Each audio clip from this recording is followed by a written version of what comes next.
Hello everyone, welcome back to channel. तो यहाँ पर हम बात कर रहे हैं कन्वर्टिंग मार्जिनेशन का लेक्चर नंबर 2। तो शुरू करते हैं इस लेक्चर को। तो protecting the rights of Dalits and Adivasi, इनके राइट्स को किस तरह से प्रोटेक्ट किया जाता है। हमारे कंट्री बहुत सारे स्पेसिफिक लॉज बनाए गए हैं इनको गार्ड करने के लिए, इनके अगेंस्ट डिस्क्रिमिनेशन जो किया जा रहा है उसको गार्ड करने के लिए, और इनके अगेंस्ट जो एक्सप्लोटेशन किया जा रहा है उस चीज़ को बचाने के लिए इनके लिए कुछ स्पेसिफिक गार्ड्स भी बनाए गए हैं।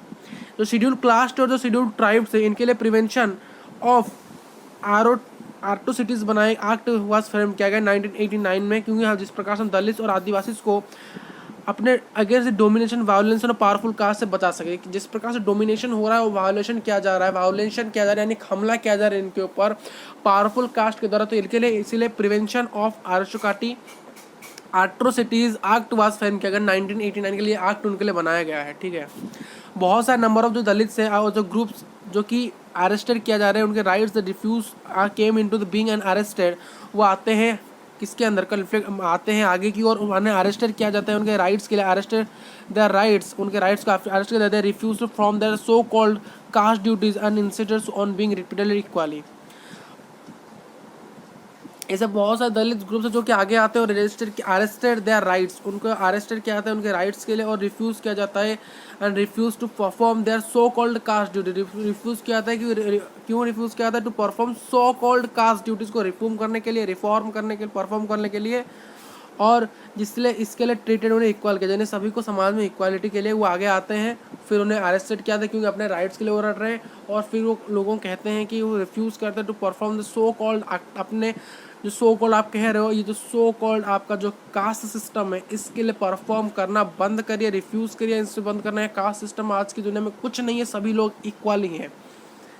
ठीक है, अगर 90s के समय, 1970s के समय, 1980s के समय देखा जाए तो Adivasi people are successfully organised themselves, वो अपने आप में बहुत सक्सेसफुली ऑर्गेनाइज्ड थे और अपने डिमांडेड इक्वल राइट्स, और डिमांड कर रहे थे अपने equal rights and for the land resources to return to them. और डिमांड देखिए, डिमांड कर रहे थे हमें इक्वल राइट्स चाहिए, अपने इक्वल अधिकार चाहिए, और डिमांड कर रहे थे कि हमें अपने लैंड रिसोर्सेज, अपना ज़मीन हमें चाहिए, हमें ज़मीन चाहिए, हमारा ज़मीन हमें वापस कर दीजिए, वो भी वो डिमांड कर रहे थे। ये जो एक्ट डिस्टिंग्यूज करता है सेवरल लेवल्स ऑफ क्राइम, बहुत सारे लेवल में क्राइम किया था, सभी लेवल्स के लिए अलग अलग प्रकार से एक्ट्स बनाए गए हैं। Least modes of humiliation, they are both physically horrific and morally responsible. जो least and the mode of humiliation बनाएगा, जो ह्यूमिलेशन इनके ह्यूमिलेट इन किया जाता है यानी नेगलेक्ट किया जाता है, ह्यूमिलेट इन्हें किया जाता है, उसके नेगलेक्ट किया जाता है, फिजिकली भी किया जाता है, मारा मारी, इन्हें धक्का धुक्की, ये सभी चीज़ें फिजिकल हॉरिक होता है, और मोराली भी इन्हें डिप्रेस कर दिया जाता है। इन सभी के लिए बहुत सारे लिस्ट बनाए गए कैसे कैसे लोग इनको फिजिकली टॉर्चर करते हैं, मेंटली हिला देते हैं इनको, ये सारी चीज़ें भी लिखी गई है। Action that dispose the Dalits and Adivasi that merge resources, यानी आदिवासी डिस्पोज करते हैं और आदिवासी और Dalit dispose of their major resources और which force into the performing slave labours, यानी उनको बहुत कम रिसोर्सेज मिलने के कारण, उनके रिसोर्सेज पास बहुत कम होने के कारण, तो इसलिए उन्हें स्लेव लेबर का काम करना मजबूरी पड़ जाता है। जब वो आपके पास कोई रिसोर्सेज नहीं है, आप कुछ कर नहीं पा रहे हो, तब क्या करो, किसी के अंडर में जाके काम ही करो, तो इसलिए उन्हें स्लेव लेबर का काम करना पड़ता है। क्योंकि जब उनका ज़मीन उनसे छीन लिया था, जब फॉरेस्ट हुआ जहाँ पर रहते थे, जहाँ उनका कल्चर था, उनसे जब उन्हें एंट्री मिलना बंद होगा तो वो क्या करेंगे, इसलिए स्लेव रेजर करना ज़रूरी हो जाता है। तो इसलिए इसके लिए भी कुछ एक्शन भी लिए गए। जब उनको स्लेव लेबर करना पड़ता है तो इसलिए गवर्नमेंट ने कुछ एक्शन लिए जिस प्रकार से इसे प्रिवेंट कर जा सके। जो क्राइम किए जा रहे हैं against Dalit and tribal women, tribal और दलित वुमेन के द्वारा जो क्राइम्स किए जा रहे हैं are specific kind and therefore seeks to penalise whose force on this women who use force on this women. ये एक स्पेशल काइंड का क्राइम है, ये भी एक स्पेशल काइंड का क्राइम है जो कि इन औरतों को सहना पड़ रहा है, और जिसके ऊपर सीक्स टू पेनलाइज, इसलिए कुछ पेनलाइज किया गया है, यानी कुछ जो भी इस प्रकार किया जाए उसके ऊपर क्राइम पेनल्टी लगाई जाएगी। और पता लगाया जाएगा कि कौन वोमेन्स को फोर्स कर रहा है, कौन वोमेन को फोर्स कर रहा है, उनके लिए क्राइम करने में फोर्स कौन कर रहा है, या फिर उनको साथ मारामारी के लिए फोर्स कौन कर रहा है, ये सभी चीज़ें force on this women who used to force on this women, ये भी एक स्पेसिफिक काइंड के क्राइम ही है। तो अगर जो भी उनको करे उनके लिए भी कुछ एक्शन लिए जाएंगे और उनको सीवियर क्या मिलेगा, पनिशमेंट मिलेगा। Manual scavenging refers to the practice of removing humans and animals' weights and extra using brooms, tiny plates, basket from dry latins and carrying it on the head of the disposal ground on some distance away. यहाँ पर एक term आता है जिसका manual स्कार्विंग। Manual स्कार्विंग क्या आपने सुना होगा? स्कार्वेंजर्स, स्कार्वेंजर्स का नाम सुना है कि नहीं साइंस के अंदर? स्कार्वेंजर्स एक जैसे कि प्रोड्यूसर होता है, जैसे कि प्रोड्यूसर होता है, कंज्यूमर होता है, डिकम्पोजर्स होते हैं, उस पर स्कार्वेंजर्स होते हैं। स्कार्वेंजर्स क्या कहते हैं? जो डेड एनिमल्स है ना, डेड एनिमल्स, इसको खाने वाला, यानी डेड एनिमल्स, डेड ह्यूमंस, इनको खाने वाला पूरा ग्रुप को हम स्कार्वेंजर्स कहते हैं। तो मैनुअल स्कार्वेंजर्स क्या है? यानी मैनुअल यानी हम स्कार्वेंजर्स के द्वारा स्कार्वेंजर्स नहीं करेंगे, हम खुद ही स्कार्वेंजर्स करेंगे। इसका अर्थ ये होता है कि ये एक प्रैक्टिस होता है, जिस प्रैक्टिस से हम क्या करेंगे, जिस प्रैक्टिस से हम रिमूव करेंगे ह्यूमंस के और एनिमल के वेस्ट को, सॉरी वाटर और एक्सक्रेटर को, ब्रूम से, टीनी प्लेट से, बास्केट से। ये क्वेश्चन आता है, what do mean by manual scavenging? From dry latrines और carrying it on the head to the disposal ground in some distance away. इसका अर्थ है कि देखिए, मजबूरी में जो दलित हैं उन्हें क्या करना पड़ता है कि स्लेव लेबर करना पड़ता है। स्लेव लेबर के दौरान उन्हें क्या करना पड़ता है?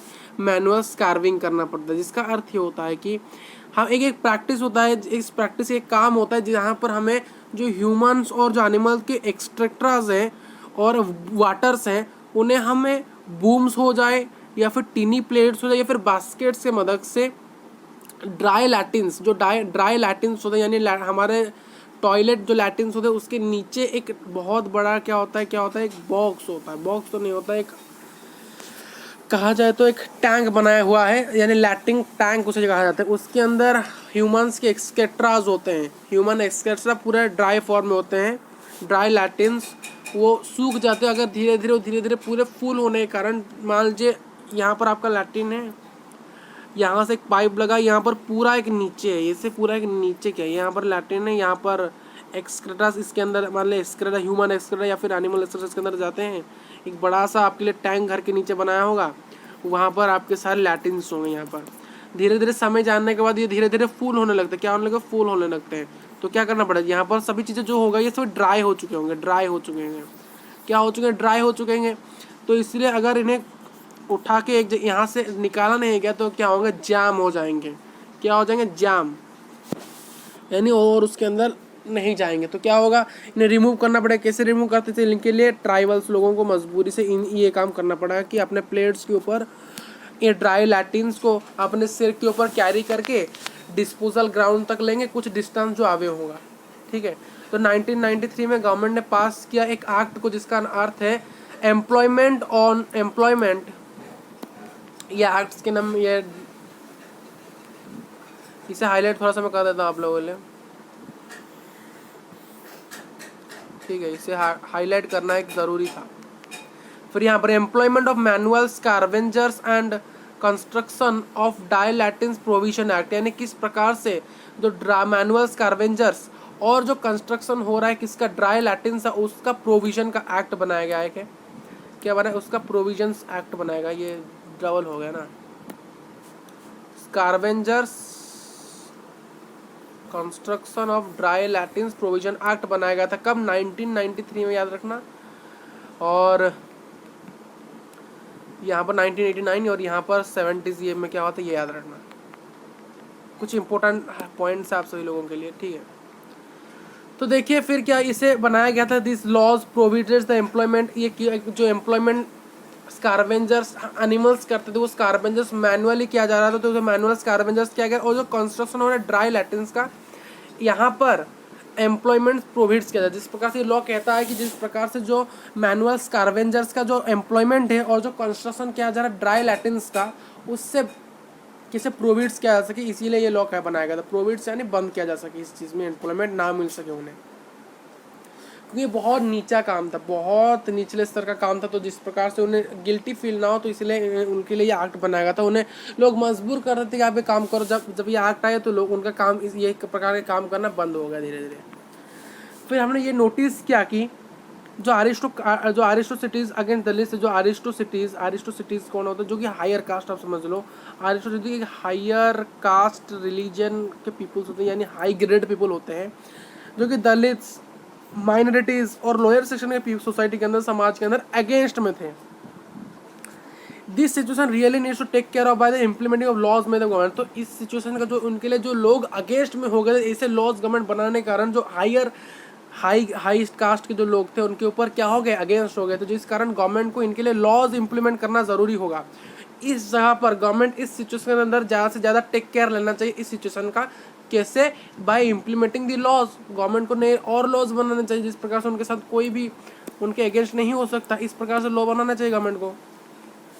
The recent deaths of Suez worker, जो रिसेंट ही जो डेथ क्या है सुएज वार्कर्स, यानी जो कि सुएज ट्रीटमेंट प्लांट में जो काम करते हैं उन्हें सुएज वार्कर्स, यानी जो ड्रेनेज सिस्टम में काम करते हैं वहाँ पर जो वार्कर्स है उनकी जो अभी डेथ हुई है, जो कि एक बहुत ही हॉरिफिक पिक्चर बनाती है एडमिनिस्ट्रेशन के सामने, यानी कानून के सामने बहुत ही हॉरिफिक पिक्चर बनाते जब वो डेथ हुआ था अभी सुएज वार्कर्स का। And make us thinks in the advance era of technology, और हमें ये सोच दिलाता है कि जो एडवांस एरा है, ये जो समाज चल रहा है, अभी जो एरा चल रहा है, इसका जो technology we have depend on the manual carving. यानी आज के समय में भी मैनुअल कार्विंग हो रही। टेक्नोलॉजी कहाँ से कहाँ चली गई है, अभी भी मैनुअल कार्विंग किया जा रहा है, उन लोगों से जबरदस्ती किया जा रहा है। आप टेक्नोलॉजी बनाइए, ठीक है, आप क्या बनाए, टेक्नोलॉजी बनाइए, बनाते ही नहीं है। बनाने से उनके जो क्यों हुआ, देखिए ये इसका एक पूरा मैं दिखाता हूँ आपको। ये होते हैं Suez treatment plants, Suez workers, ये एक है। देखिए यहाँ पर इस होल के अंदर जाना पड़ता है, जाते जब कभी कारणवश कभी कुछ प्रॉब्लम्स आ जाती है, प्रॉब्लम आने के कारण क्या होता है वो वहाँ से निकल नहीं पाता, निकलना कारण उसके अंदर उनकी डेथ हो जाती है। अगर कोई और फोटोज देखेंगे तो ये देखिए, ये होता है सुएज वार्कर्स, ये होते हैं सर सुएज वार्कर्स। कुछ सुएज वार्कर इसके अंदर जाते जाते आगे की ओर चले जाते हैं, काम करते, पानी का बहाव जब जल्दी आ जाता है वो अचानक आता है तो वो आगे उन्हें ढकल लेता है, और जिस कारण वो उसके अंदर ही घुटन जाते हैं, जिसके अंदर ज़्यादा तक वो रहेंगे तो घुटन जाएंगे, तो क्या हो जाए जिस कारण उनकी डेथ भी हो जाती है। तो इसके लिए गवर्नमेंट ने इस काम को बंद करने के लिए, यानी ये काम क्या होता है, इसको भी जो टेक्नोलॉजी, देखिए टेक्नोलॉजी कितने आगे बढ़ रहा है, बहुत आगे बढ़ चुका है, तो टेक्नोलॉजी तो ये भी करना चाहिए ना, टेक्नोलॉजी को यहाँ पर ही तो ध्यान देना चाहिए कुछ लोगों को।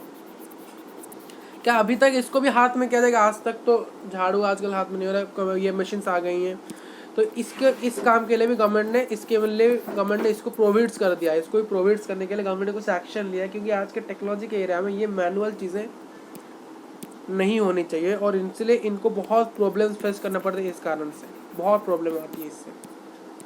ठीक है, हम लेक्चर के स्लाइड में फिर पहुँच जाते हैं। तो आज के इस टेक्नोलॉजी के एरिया में अभी भी हम डिपेंडेंट हैं मैनुअल कार्विंग के ऊपर।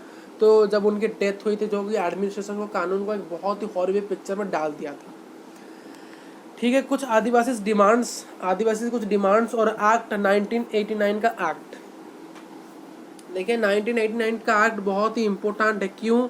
क्योंकि जहाँ पर because the Adivasi refer to depend on it their right to occupy the land that are traditionally theirs, यानी जो उनके जो लैंड्स है उनके पास बहुत समय से है, उनके पास जो लैंड्स है वो बहुत समय से है, उसी के ऊपर वो डिपेंड पूरी तरह से उनके लैंड के ऊपर है, क्योंकि वही लैंड उनका है। तो इसीलिए 1989 का जो एक्ट है उनके लिए बहुत इंपॉर्टेंट होता है, क्यों?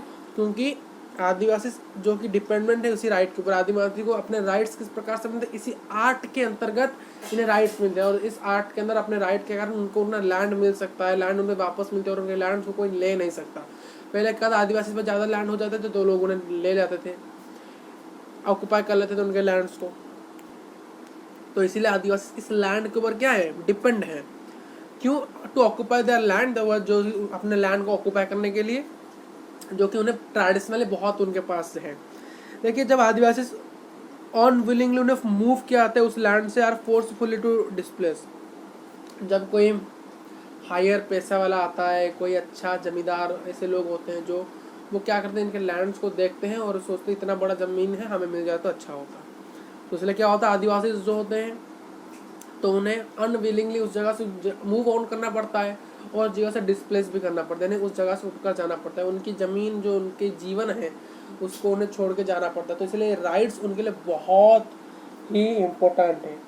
ओके, जो ये जो एक्ट है ये कन्फर्म करता है कि जो लैंड है ट्राइबल पीपल से उसके कोई भी नॉन ट्राइबल पीपल खरीद या बेच नहीं सकता।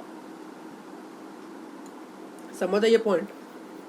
ये जो एक्ट है 1989 का एक्ट है बहुत बहुत बहुत इंपॉर्टेंट है। यानी इस एक्ट के अंतर्गत ये कहा गया है कि कोई भी जमीन लैंड जो भी लैंड है किसका है, ट्राइबल पीपल का, जो भी ट्राइबल पीपल का जो जमीन है उसे कोई भी खरीद या फिर बेच नहीं सकता नॉन ट्राइबल्स के अंदर। नॉन ट्राइबल पीपल उसके लैंड को कभी खरीद नहीं सकते, कभी बेच नहीं सकते। ठीक है। Adivasi demand for the tribal rights, Adivasi demand करते हैं उनके ट्राइबल राइट्स के लिए टू बी प्रिजर्व। उनके जो ट्राइबल राइट्स आदिवासी डिमांड करते हैं अपने ट्राइबल राइट्स को उससे प्रिजर्व करना चाहिए, टू बी प्रिजर्व, उनके राइट्स प्रिजर्व्ड रहना चाहिए। और forest right to be conserver which are the inherited, यानी forest right to be conserve, उनके फॉरेस्ट जो राइट्स है उनके कंजर्व में आना चाहिए, उनके अच्छे में आना चाहिए। क्योंकि फॉरेस्ट राइट उन्हें इनहेरिटेड क्या है, इनहेरिटेड यानी उनके जो पूर्वज के बाद आते जा रहे हैं, कई सदियों से ट्राइबल्स लोगों ने फॉरेस्ट को संभाल के रखा है।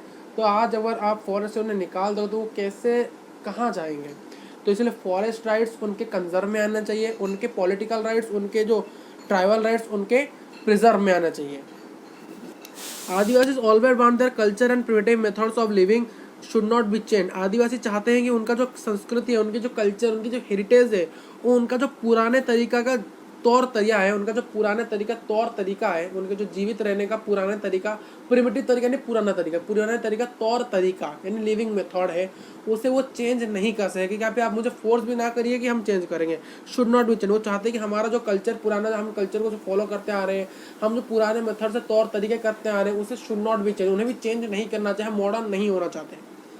दे should have privilege to live their own, वो चाहते हैं कि उनके पास जो प्रिविलेज है वो जिस प्रकार, प्रिविलेज यानी क्या होता है कि हमारे पूर्वज के बाद हमें वो मिलता ही जा रहा है। मतलब आपका घर है, आपके ग्रेट ग्रैंडफादर का घर है, आपके पास उस ग्रेट ग्रैंडफादर, उसके बाद उसके ग्रैंडफादर आपको मिल जाएगा, ग्रैंडफादर के बाद आपके फादर को मिल जाएगा, ग्रैंडफादर फादर के बाद आपको ही मिल जाएगा। वो प्रिविलेज है आपका, यानी वो घर आपका प्रिविलेज है। वो आपके बाद आपका बेटा लेगा, उस आपके बेटे के बाद आपका जो, फिर आपका जो आपके सन का जो सन होगा, उसके बाद ऐसे चलता है, वो प्रिविलेज है। उनको कोई टेंशन नहीं और घर बनाने का, वही प्रिविलेज उनका। इसी प्रकार से उन्होंने कहा कि हमारा जो प्रिविलेज से हम खुद ही रहेंगे, हमारा ये जंगल हमारा प्रिविलेज है, इसको हमारे बाद हमारे उसको संभालते रहेंगे।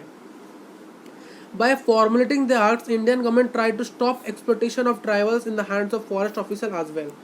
इस एक्ट के फॉर्मुलेटिंग के बाद, इस एक्ट को लाने के बाद इंडियन गवर्नमेंट ने try to stop the exploitation of tribal के एक्सप्लोइटेशन को बंद कर दिया इन द फॉरेस्ट ऑफिसर जो एक्सप्लोइटेशन कर रहे हैं, यानी डिस्प्लिनर फॉरेस्ट ऑफिसर क्या कर देगा। फॉरेस्ट ऑफिसर पहले कानून क्या था, फॉरेस्ट एक्ट, जिसके अंदर फॉरेस्ट के अंदर किसी को घुसने नहीं दिया जाएगा, किसको उसके अंदर अलाउ नहीं किया जाएगा। तो इसलिए जो भी उसके अंदर अलाउ किया है तो उसको क्या करें, मार के भगा देंगे। तो जब ट्राइबल उसके अंदर फिर से गए तो ट्राइबल्स ऑफिशियल ने उसको मार के भगा दिया, मार के ट्राइबल्स को भगा दिया। और जब ये एक्ट आने के बाद अब गवर्नमेंट ने मना कर दिया फॉरेस्ट ऑफिसर को, अगर कोई भी एक्सप्लॉइट नहीं करेगा, किन्हें, यानी मार के नहीं भगाया ट्राइबल्स, उन्हें अलाउ है, एंट्री दी जाएगी उनके अंदर, क्योंकि वो उनका प्रिविलेज है और उनका अधिकार है जंगल। तो यहीं पर पूरा चैप्टर हमने कंप्लीट कर दिया है। तो thank you for watching this video. तो मिलेंगे next chapter in the public facilities.